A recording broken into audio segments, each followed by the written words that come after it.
Hi all, here we are again. Port Adelaide versus North Melbourne at Adelaide Oval. Now everyone said before this game that Port were going to win. North Melbourne, one of the top four bottom teams, probably one of the worst defensive teams in the competition. We're playing at Adelaide Oval. We came off two good wins in the last 2 weeks, Hawthorn and then Sydney. I said we're going to win, 100% we'll win. But I also said I don't trust this team. Because this team is the biggest snakes and ladders team. If we were playing anyone else besides North Melbourne or West Coast, we would have got pumped. I was there live at Adelaide Oval to watch this game. Our first quarter, we started off strong. But after that, we were just playing like we had broken legs and broken arms. We weren't playing at an A-level standard. Watch the game. North Melbourne were playing their normal North Melbourne. Bunch of kids, not many stars. Played their best. Larky missed a few gettable goals actually. I actually thought Larky didn't really have a good game. He's a contender for the Coleman, but he actually didn't play well that game. But our skills are absolutely shocking. Absolutely shocking, our skills. Our kicking, our efficiency, our ball movement, our inside 50s. It was sloppy. It's like they don't get trained. It's like no one trains this team. They don't do training during the week. I just felt they thought last week we beat Sydney at the SCG. We'll just take the week off. We don't even need to train this week. It's North Melbourne. They lost to Carlton. They got smashed by Carlton just recently. If Carlton could beat them, we could beat them with one arm behind our back. But you know what, Port? Typical roller coaster of a team, Port Adelaide. Typical. This was the snakes of Port this week. I always call Port the snakes and ladders team. They're just up and down every week. Up and down. You don't know what Port Adelaide you're going to get, and we got the snakes this week. Like I said, lucky we played North Melbourne. I just couldn't believe it. Last quarter, what did we win by? 8 points? 8 points we won by? We were up by, 5 goals at least at one time? I can't remember the exact scoring, but I know that first quarter we dominated. And then we just took the foot off the pedal. We just decided to crawl. Let's talk about some standout players we had. We did have some real standout players. Of course, Zach Butters, 316. He did well, as usual. Won the Anzac medal. If this guy didn't miss the first 3 games, he'll be leading the Brownlow. Absolutely dominated. 27 touches from him. 7 score involvements. 7 score involvements from him. We kicked 97 points that game to 88. Of course, our captain, Connor Rosie, playing now the half-back flank Dan Houston role. He did well, 27 touches. He'll get the 2 Brownlow points. And then Jason Horne-Francis. He was our 3rd best player, as usual.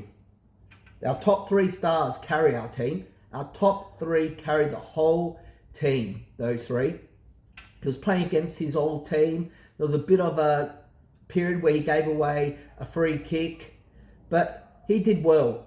But I'm also impressed about our 2 backmen. They did okay, Leah and Radicalier. Definitely Radicalier's best year that I've seen him play.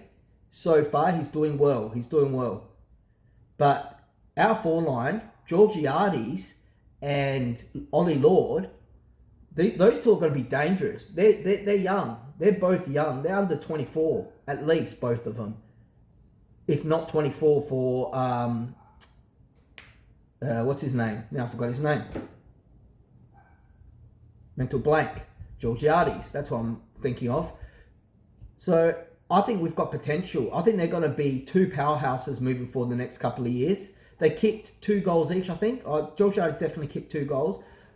I'm pretty sure, from the top of my memory, Lord kicked 2 goals, maybe 3. But it doesn't matter. We won the game. They were excellent up forward. We could have scored. Like I said, we're playing North Melbourne, the bottom team, in relation to defence. We could have dominated. But our inside 50s, another weakness to us. Our ball movement, moving through the midfield, a weakness for us this week. And let's talk about North Melbourne. They scored 88 points. 88 points. Out of those 88 points, 7 goals they kicked from us giving away free kicks. 7. 3 of those free kicks were 50-metre penalties that we gave away. They kicked 7 goals. I'm going to say it one more time. 7 goals from us giving away free kicks. And 3 of those were from 50-metre penalties. We can't do that to top 4 teams. We're lucky we did this to North Melbourne. Our disposals, our discipline, we were just terrible. Why are we giving away free kicks? And then they capitalise and they get us on the turnovers. It was just a terrible game to watch. It's not the worst game I've seen, but there was no excitement to it. Really, there wasn't. First quarter, I thought, here we go, 80 points.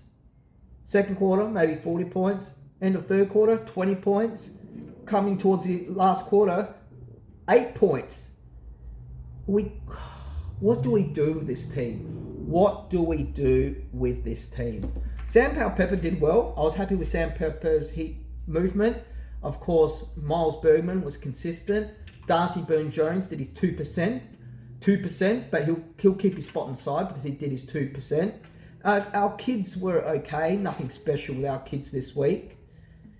Sweet did okay in the ruck. Of course, Cherry, whatever his name is, the North Melbourne ruckman, he was probably one of their best players, probably the best player for their team on the day.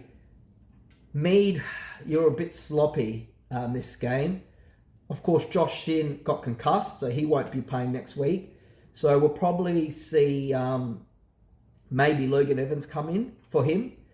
But just be mindful, we've had 2 players who've been injured who played in reserves this week. Zerk Thatcher played in the reserve this week and Burden played in the reserves this week. So we could possibly see those 2 come back.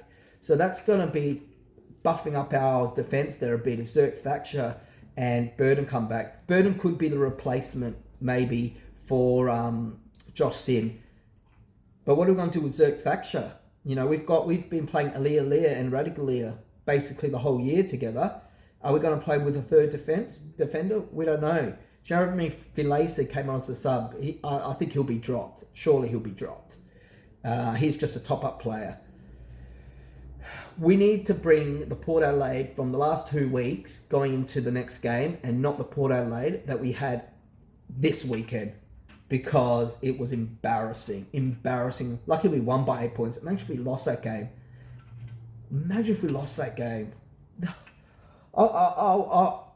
I wouldn't have been too shocked because, like I said, they're unpredictable. This is the biggest roller coaster, unpredictable team that we have. Anyway, now here we go. Look, there's one of the 50-metre penalties they got. Who's that? Is that, what's his name? The guy who looks like Stengel from Geelong. It'll come to me, his name. But I'm in shock. I'm in shock that we actually won. And I would have been not as shocked if we actually didn't win. Curtis is his name. Just came to me. Anyway, that's my review. It's a bit messy, this review, because you know what? I purposely made this review messy because that's our style. Our style's messy. If we play clean, you're going to get a clean review from me. If we play with structure, you're going to get a structured review from me. If we're going to play with skills and talent, you're going to get a very skillful presenting from me.